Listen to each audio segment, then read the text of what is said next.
You wouldn't build a house without a foundation, so don't build your business without one. This is Mindset Monday, where we lay out the tools, frameworks, and mindset you need to scale your contracting or trading business today.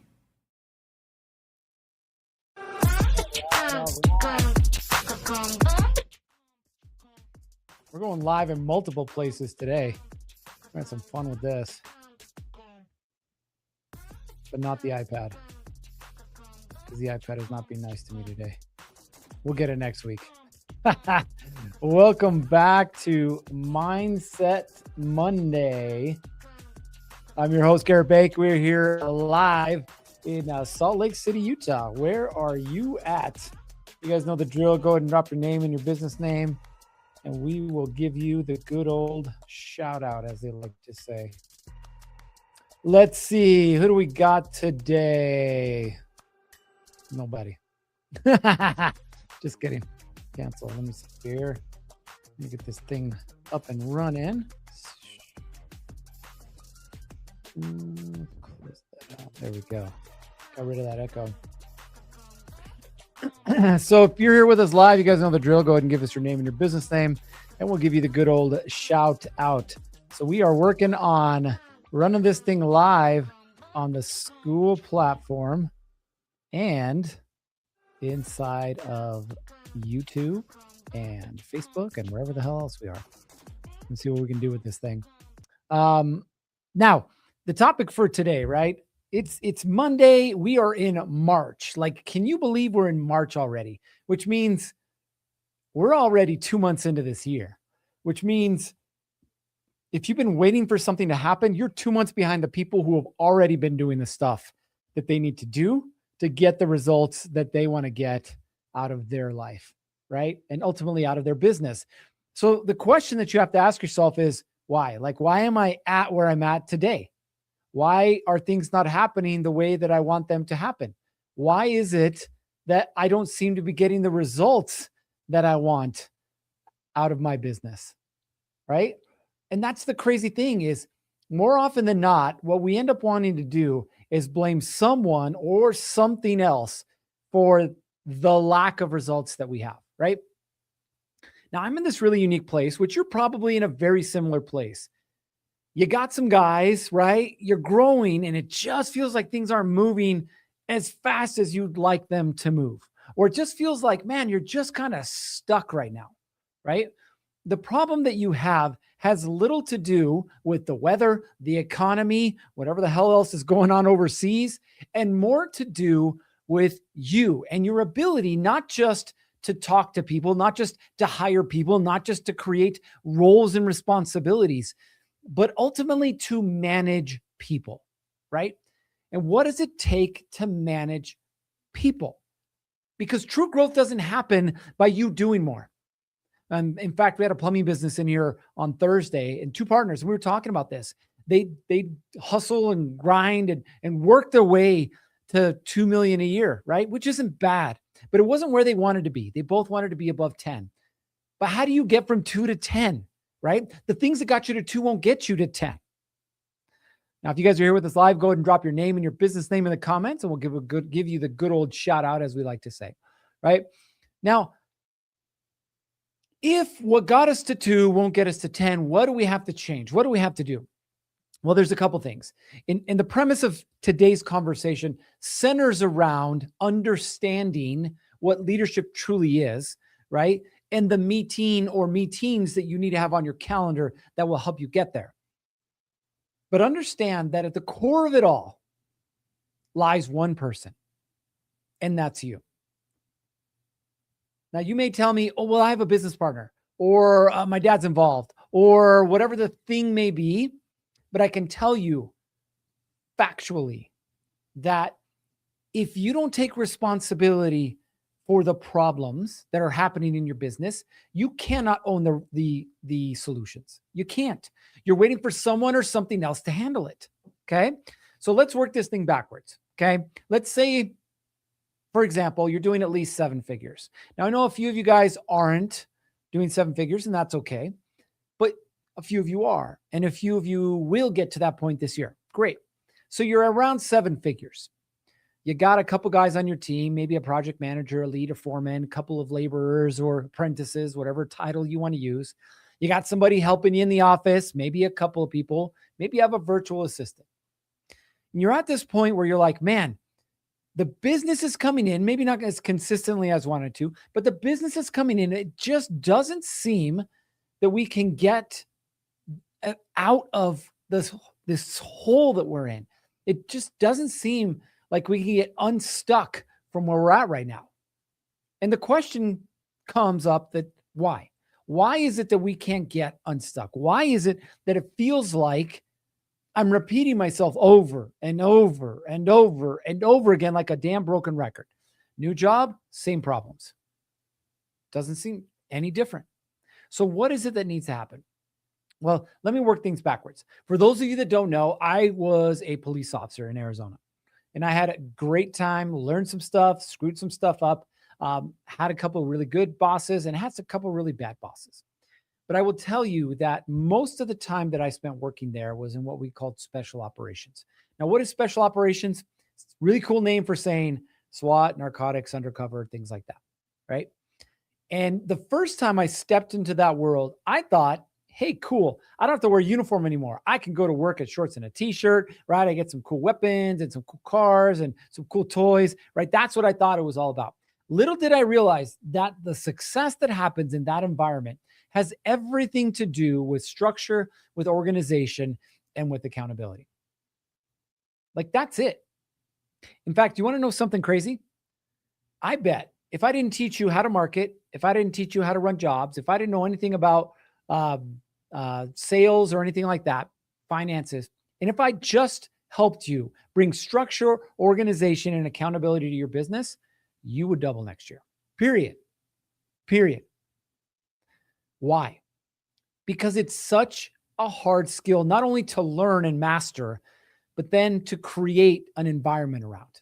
Such a hard thing. Why? Because you're growing a business, right? You're like, Johnny, quit messing up, but I love you, man. You're my cousin. And together we'll make this thing happen. And you're rah, and you're forgiving people and you're being the nice guy and you're bending over backwards, meanwhile, sacrificing yourself and your business in the process. So what has to change? Okay. What has to change are those three things: structure, accountability, right? And organization. But how do we bring that to our business? How do we bring that inside of our culture and make it become part of who we are? So let me give you a couple tips. Okay. Number one, most important, you have to create your standard, right? On my wrist, I've got this wristband here that's raised the standard. Okay. And I have that because it's a constant reminder that what's good enough yesterday isn't good enough today. Period. Okay. But most people in life run around with zero standards. They have no standards for how they dress. They have no standards for cleanliness. They have no standards for health. They have no standards for work. They have no standards for anything in their life. And that's why so many people struggle, because they lack standards. So you're going to have to create standards in your business. You may have some of your personal standards, right? Like, I wake up at 4 a.m., right? But I'm not going to tell everybody on my team, hey, you got to wake up at 4 a.m., right? Different standards. Now, standards are important. But what can I tell my people? We start at 8 a.m., not 8:05, not 8:15, not 8:20, not 8:30. We start at 8:05, okay? Which means if you're not here at 8 o'clock, you're late. If you're not here early, you're late. And my team all knows this, right? The standard, right? The standard is that we go above and beyond for our clients, which means I don't want you to tell me what's wrong with them. I don't want you to tell me what it is that they're struggling with. I want you to talk to me about what we're doing to help them find solutions to their problems, right? So let's go back to your business. I actually posted about this on Facebook the other day, right? The guy's your best worker, gets the job done, but he never shows up on time. Problem or not, right? And it was interesting to see the divide of responses. But coming back to you, you have to create the culture, the standard that you hold in your company, right? Done right the first time. I don't know, always high quality, whatever it is that the standard is for your business, you need to create that standard. And until you do, your job quality will go up and down. The people that you bring in the door quality will go up and down, right? And you'll never be able to grow the business to the level that you believe that you can grow it to. The second thing, okay, clear roles and responsibilities. Just assuming that someone knows what to do and how to do it is a really good way to get yourself in trouble. We're working on a paint job right now.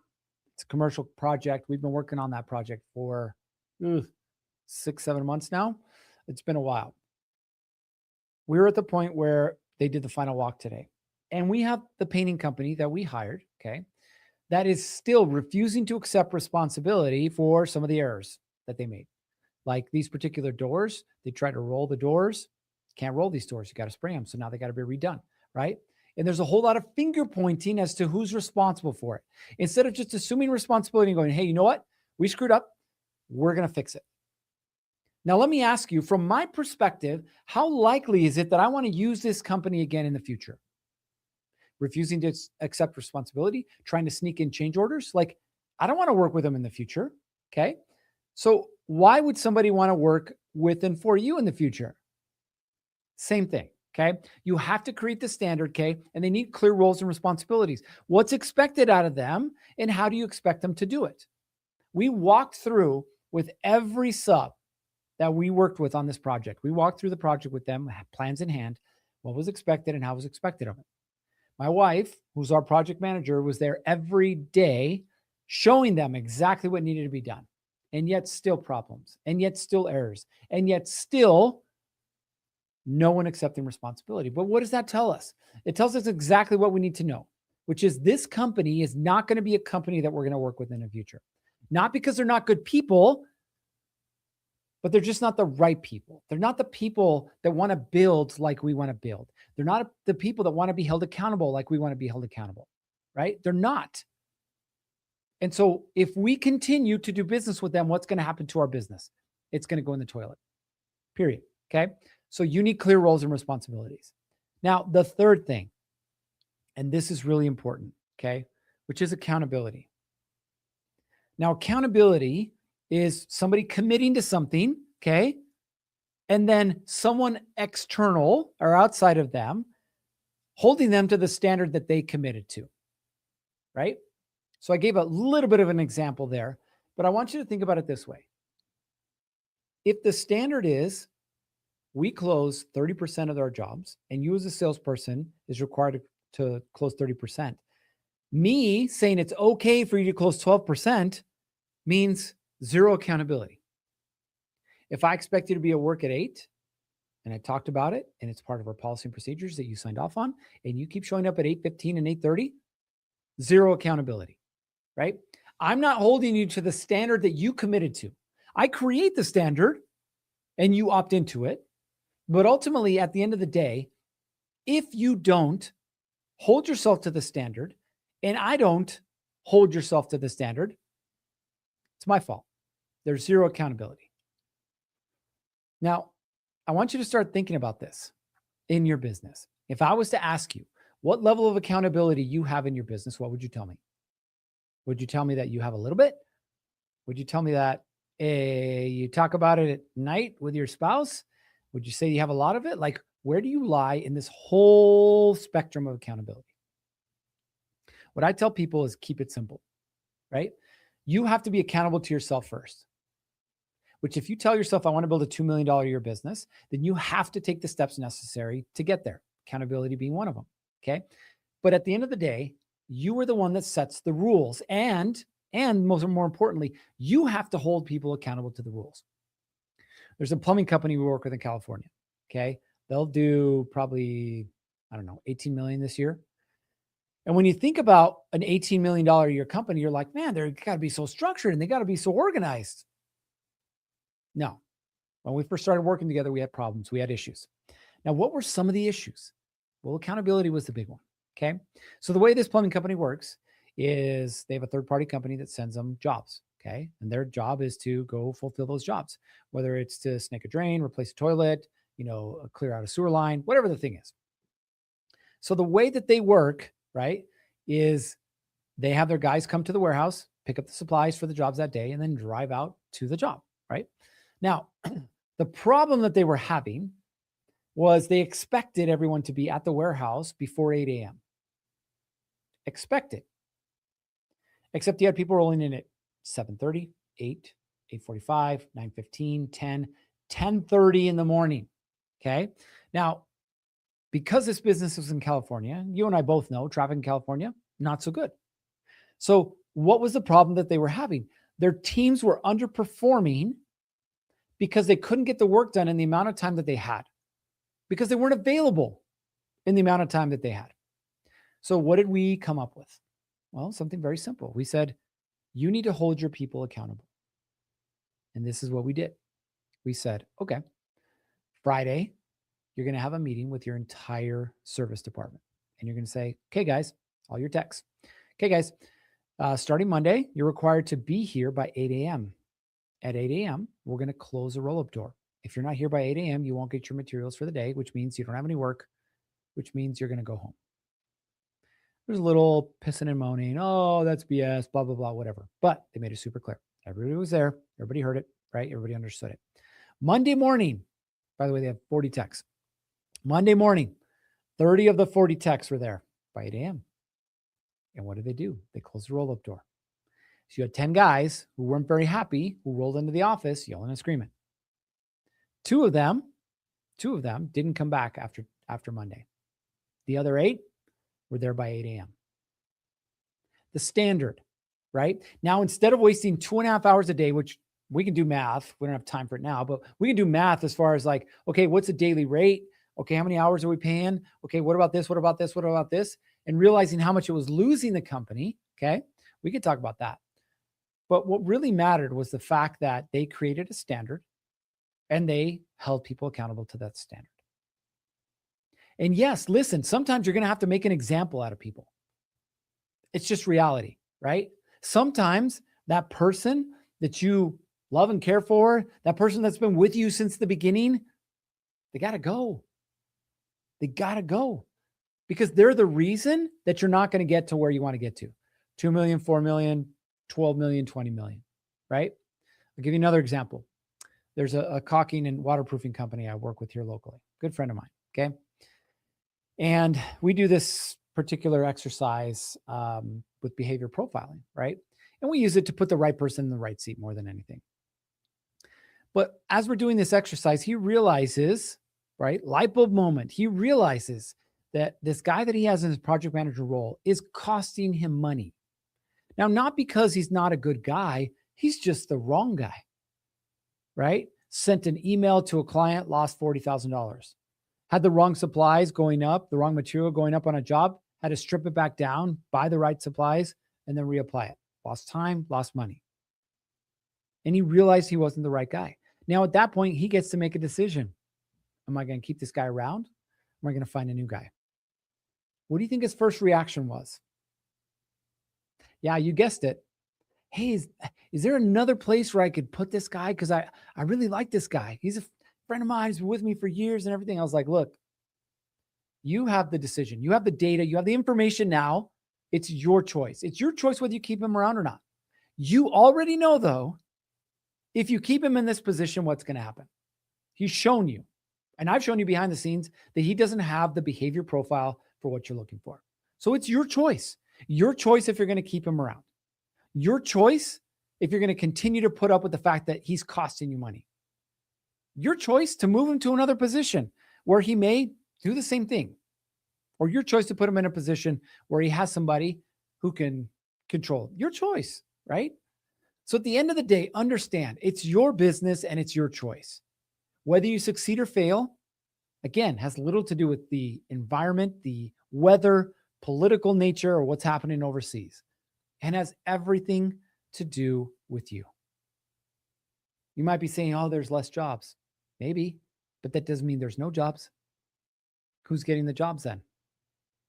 You might be saying, oh, I can't find the right project manager. I can't find the right lead. I can't find the right person to help me in the office. Maybe. Or maybe you're not looking hard enough. Or maybe you're just not willing to pay what it's worth to find that right person. Maybe. My guys just can't seem to figure it out. Maybe. Or maybe you just have the wrong guys and you're just unwilling to do something about it. So at the end of the day, if there's anything that's going to help you grow your business this year, It's you starting to leverage what matters most: accountability, organization, and structure. If you can't implement those in your business, you're going to have a hobby for the rest of your life. All right. That's all I got for you guys. You know what time it is. It's time for you to get after it. 3, 2, 1. Off you go.